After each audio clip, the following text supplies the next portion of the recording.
My name is Arthur, and I am 34 years old. If my life were a film, I wouldn't be the protagonist, nor the villain, nor even the comic relief. I would be the producer, the invisible force in the back office making sure the lights stay on, the actors get paid, and the disaster is averted, all while the credits roll without my name. I work in forensic accounting, a job that suits me perfectly because it requires meticulous attention to detail and a high tolerance for other people's messy mistakes. I live alone in a quiet, organized apartment, pay my bills the day they arrive, and have never caused a scene in my life. My family, however, is a traveling circus of charisma and chaos. They are loud, performatively affectionate, and masters of the art of sweeping shattered glass under Persian rugs. For as long as I can remember, I have been the structural support beam of this family, essential for the house to stand, but buried behind the drywall, unseen and unacknowledged. Growing up, the spotlight belonged exclusively to my younger brother, Caleb.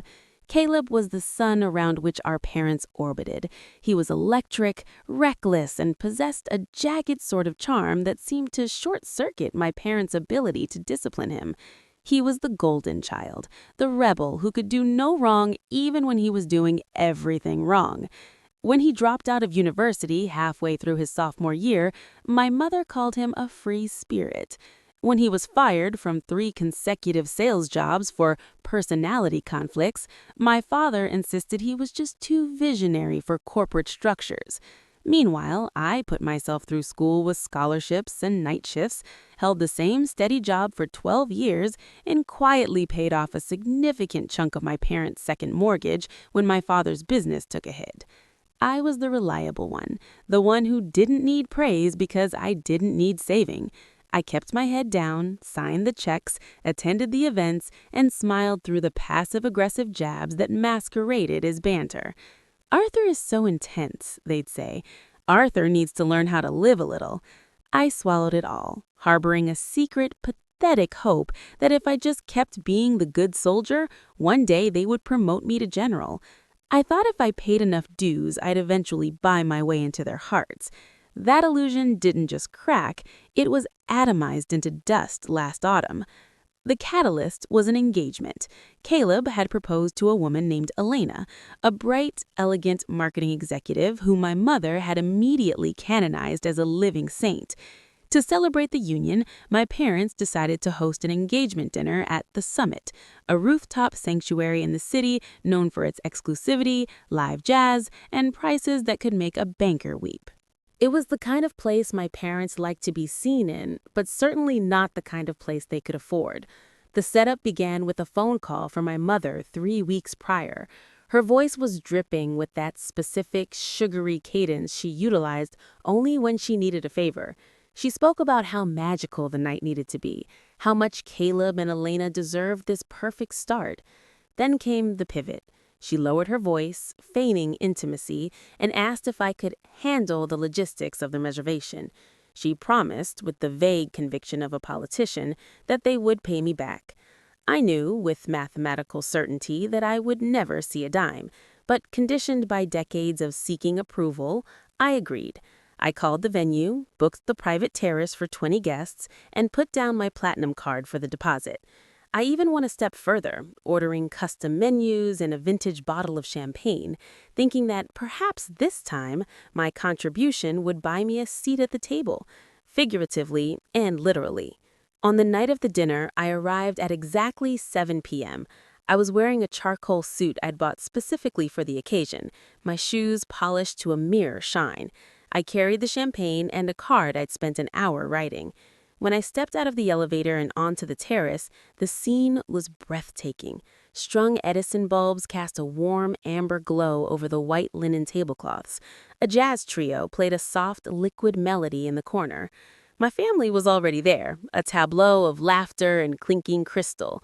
My parents, Caleb, Elena, and her wealthy, rather stoic parents were clustered together, looking like a spread in a lifestyle magazine. I walked toward them, a genuine smile forming, waiting for someone to wave me over. Caleb saw me first. He turned, holding a scotch, and flashed that familiar, lopsided grin that used to charm teachers into changing his grades. "Hey, you made it," he said, his voice carrying over the music. He didn't look at the champagne, he didn't offer a hand. Instead, he pointed a finger toward the far periphery of the terrace. "We're a little tight on space at the main setup," he said, his tone breezy and dismissive. "Family table is full, but we got you a spot over there." I followed his finger. Set apart from the group, near the service station and a brushed steel trash receptacle, was a single folding metal chair and a small, wobbly bistro table. It looked like a mistake. It looked like a timeout corner for a misbehaving child. I blinked, waiting for the punchline. "I'm sorry?" I said, my voice failing to catch traction. "It's just for the seating chart, man," Caleb laughed, clapping a hand on my shoulder before immediately pulling it away. "Family and the in-laws only at the big table. You know how it is. Intimate vibes." I looked at my mother. She offered a tight, grimacing smile, the kind that said, "Don't make a scene." My father was suddenly very interested in the label of his wine bottle. Elena, to her credit, wasn't looking at me. She was engaged in conversation with her mother, seemingly unaware of the segregation. "Right," I whispered. The humiliation hit me not like a slap, but like a cold injection into my veins. I felt the heat rise in my ears. I felt 12 years old again, watching from the window while they played catch in the yard. But I didn't storm out. Not yet. I walked over to the folding chair, placed the champagne bottle on the floor next to the bin, and sat down.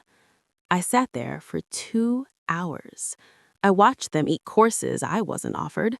I watched the waiters refill their glasses while I had to flag down a busboy just to get a glass of tap water. I watched Caleb stand up and give a toast about the importance of surrounding yourself with the people who truly matter, a speech that was met with applause and tearful eyes from my mother. I sat in the shadow of the trash can, wearing a $3,000 suit, realizing that to them, I wasn't a person. I was a utility. I was the wallet that breathed. As the sun set and the city lights flickered on, the air grew colder, but I didn't put on my coat. I just watched. I watched the way Elena's father, a man named Mr. Sterling, observed Caleb with a critical, narrowing eye. I watched the facade of the perfect family shimmer under the alcohol. Finally, the music slowed, the plates were cleared, and the moment of reckoning arrived. The head waiter approached the main table with a leather folio. He looked at the group, then glanced at his tablet, and then, with a confused furrow of his brow, he walked across the terrace toward me. The music seemed to stop. The chatter at the main table died down as they watched the waiter approach the outcast in the corner. "Excuse me, sir," the waiter said, his voice hushed and professional. "You are the holder of the card on file for the deposit?" "I am," I said, my voice steady, louder than it needed to be. "The outstanding balance for the evening is $3,218. Shall I process the final payment on the same card?" Silence descended on the terrace. It was heavy, thick, and suffocating. Caleb turned in his seat, leaning back with arrogant ease. "Yeah, just run it," Caleb called out. "My brother's got it. He's treating us tonight." I looked at the waiter, then I looked at Caleb, then I looked at my parents, who were studiously avoiding eye contact. A calm, cold clarity washed over me. It was the feeling of a bridge finally collapsing after years of structural stress. "No," I said. The word hung in the air like a gunshot. Caleb's smile faltered. "What?" I stood up, smoothing the front of my jacket. I spoke clearly, projecting my voice so that every person at the main table, including Elena's bewildered parents, could hear me. I said no. I am not paying. "Arthur, don't be ridiculous," my mother hissed, finally finding her voice. "This is your brother's night."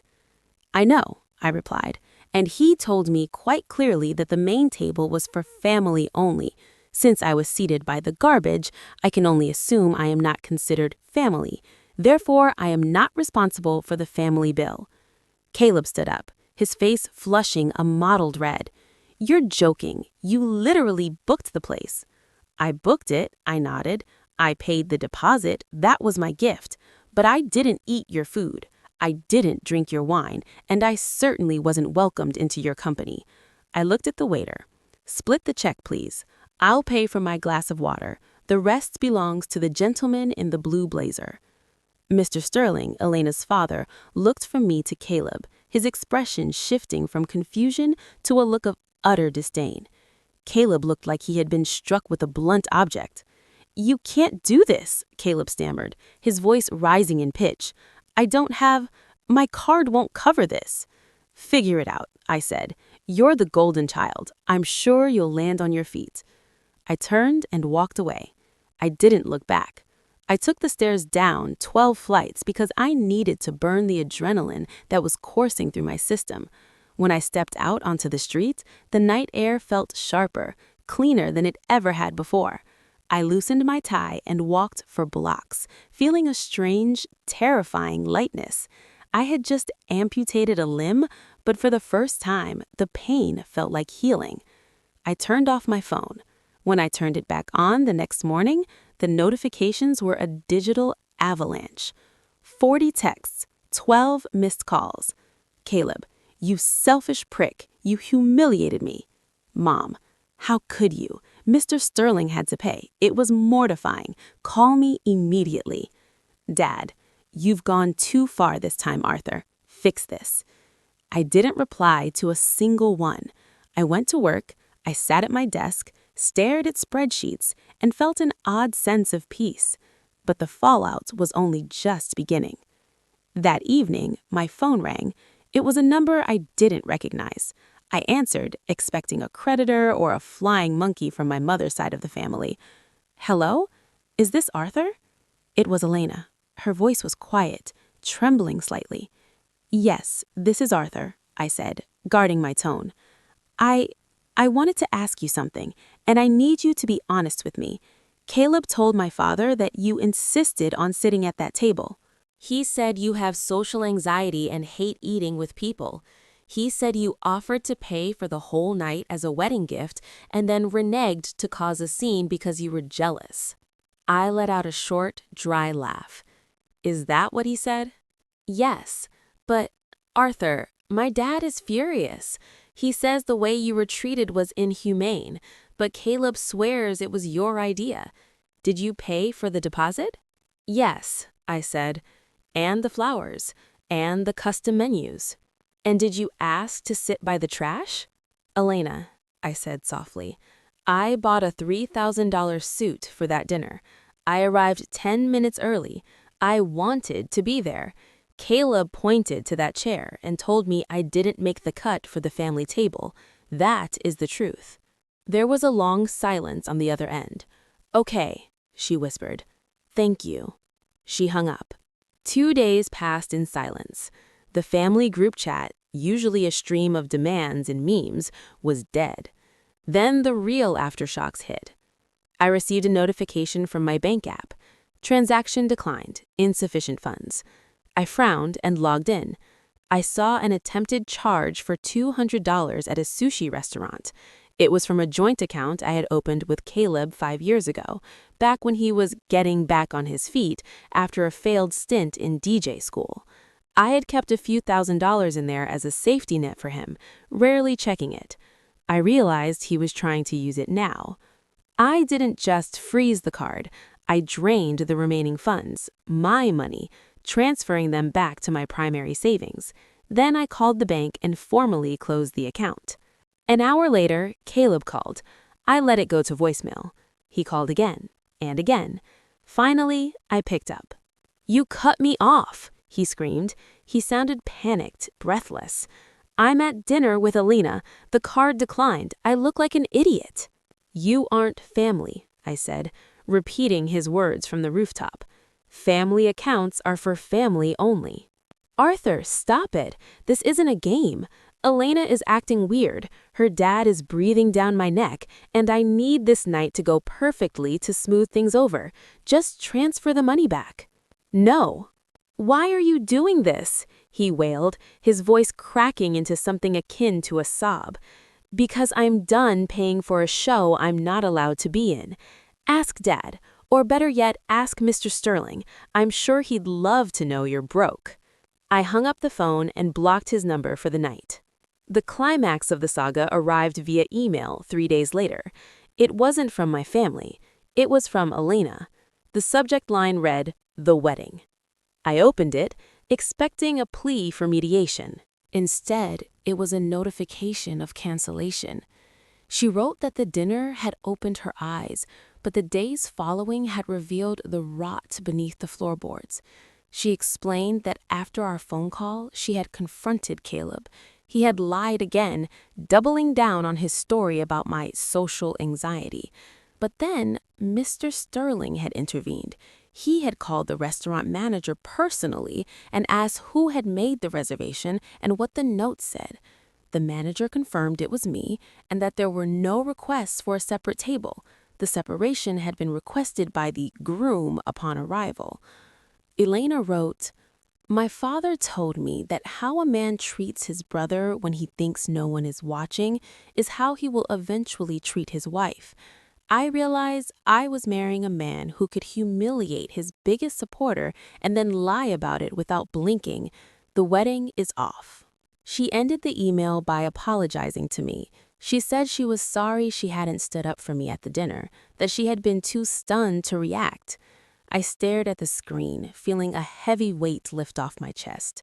I hadn't wanted revenge. I had just wanted the truth to matter. And finally, it did. The silence from my family lasted another week. I heard through mutual acquaintances that Caleb had been kicked out of Elena's apartment and was back living in my parents' basement, surrounded by the ruins of his engagement.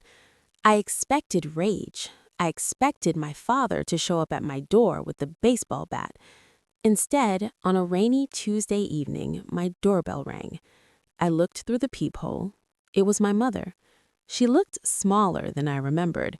Her hair was pulled back in a messy bun, and she was holding a covered casserole dish, her signature lasagna, the currency she used whenever she couldn't find the words for an apology. I opened the door but didn't step back to let her in.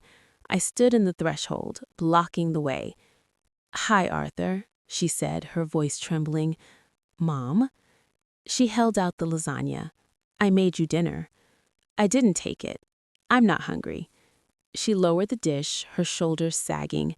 Tears welled in her eyes, spilling over her cheeks. "He's miserable. Caleb. He's broken, Arthur. He'll heal. He always lands on his feet, remember?" She flinched at her own words coming back to her. She looked up at me, really looked at me for the first time in years. She saw the lines of exhaustion around my eyes, the set of my jaw, the wall I had built that she could no longer climb over. "We messed up, your father and I. We got so used to you being the strong one, the one who didn't need anything, that we stopped giving you anything. And Caleb, he needed so much." "He needed to grow up," I corrected her. "And you robbed him of that by using me as his crutch." She nodded, sobbing openly now. "I know. I'm sorry. I am so, so sorry. Please, Arthur, don't shut us out completely. We're still family." I looked at the rain falling behind her, blurring the streetlights. I felt a pang of sadness, but it was distant, like a memory of a pain rather than the pain itself. "I accept your apology, Mom," I said quietly, "but things are different now. I'm not the safety net anymore. I'm not the banker, and I'm not the audience for the Caleb show. If you want a relationship with me, it starts on my terms. No favors, no loans, no secrets." She nodded frantically. Okay, Arthur, anything." I took the lasagna then. It was still warm. "Drive safe," I said. I closed the door. That was 6 months ago. The dynamic has shifted, slowly, awkwardly. I went to Thanksgiving, but I drove my own car and left when the conversation turned toxic. Caleb was there, sullen and quiet, looking at me with a mixture of resentment and fear. We didn't speak much, but he didn't ask me for a dime. My parents are trying, in their clumsy way. My dad asked me about my job for the first time in a decade. It felt forced, but it was a start. As for me, I finally booked a trip I've been putting off for 5 years. Next month, I'm going to Japan. Solo. I'm going to eat sushi at a counter where I am the only guest, and I'm going to sit at the head of my own table, paying my own way, owing nothing to anyone. I learned that you cannot buy your way into being loved, and you cannot serve your way into being respected. Sometimes the only way to find your seat at the table is to flip it over and walk out the door. This story isn't just about a dinner bill, it's about the cost of your own dignity. If you've ever felt like the background character in your own life, let this be your sign to rewrite the script. You are worth more than the folding chair by the trash can. If this story resonated with you, or if you've ever had to stand up to family to save yourself, please hit that subscribe button and share this video.